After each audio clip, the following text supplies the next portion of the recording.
Now this is a surprise you will be very interested in. The Nissan X-Trail is coming back to India. It's going to be the first SUV that Nissan launches as part of a new push up market into the Indian car market. And this time the difference is that the X-Trail is coming as a hybrid. It's coming back after 8 years, loaded with features and tech. So let's see what it offers.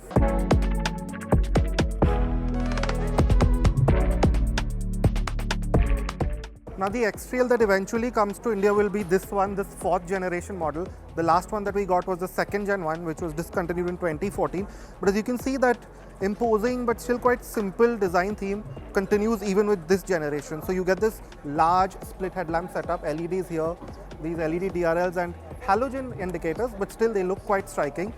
But of course, the main feature in the front is this wide V-shaped Nissan grille, the big new Nissan logo. There's a camera for all the features that we'll talk about eventually. And once you get a wider look, you notice that big headlamp. So it's typically a big Nissan SUV.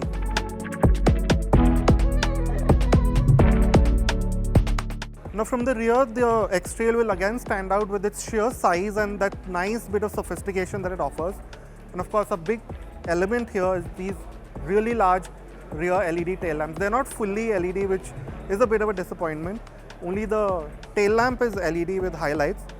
The bulbs for the indicator and the reverse light are still halogens, we don't like so much. But it's got a nice sloping sort of windscreen at the rear, that new Nissan badge. So if you're buying this car, everyone will really know what you bought. And here's the big change with this reintroduction of the X-Trail.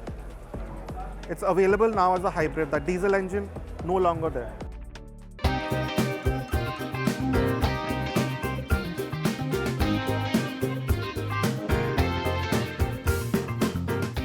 Now, given that we expect this car to come in as either a CBU or a CKD, Nissan has loaded it to the brim with features, and that works very well with the general ambience of the place. So again, the design isn't too flashy, too out there, but as you can see, everything that you touch is of a very high quality.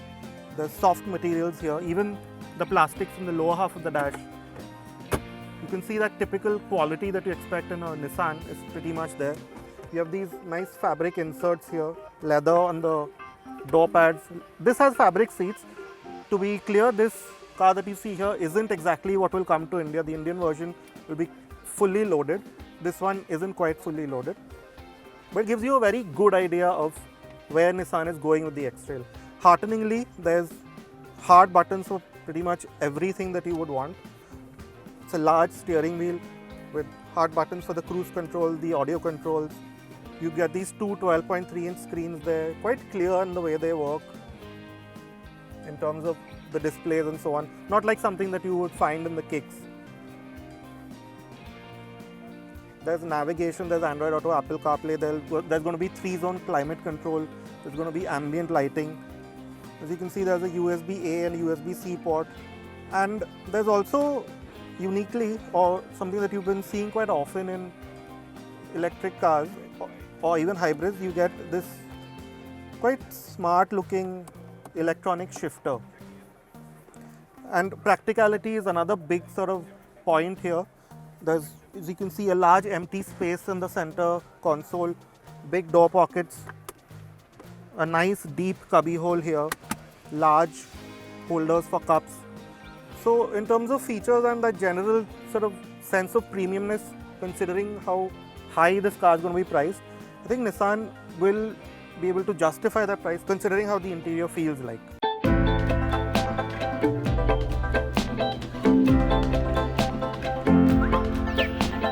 Now the practicality that Nissan has been touting for the X-Trail continues in the backseat, and this is the space where you, if you buy this car, will spend most of your time. So the doors open 85 degrees or near 90 degrees.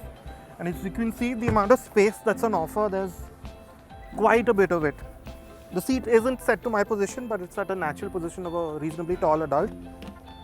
And you have this huge amount of knee room, leg room.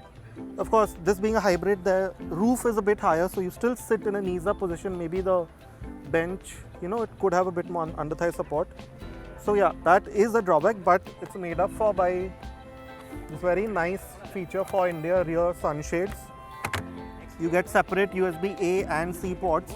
The Indian car that we eventually get will have 3-zone AC.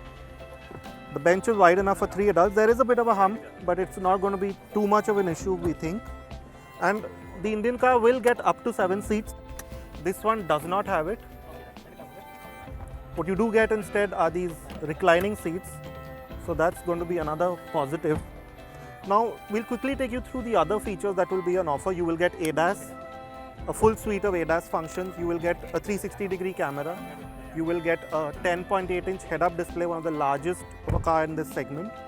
So yeah, in terms of features or rear seat comfort, the X-Trail should be a good bike considering its price. Now the big change from when we last saw the X-Trail is that it's now a hybrid. It's no longer a diesel, and it's not just any hybrid. It's Nissan's top-tier e-POWER e-Force, which is essentially the electric all-wheel drive version of Nissan's hybrid system. So it's pretty unique.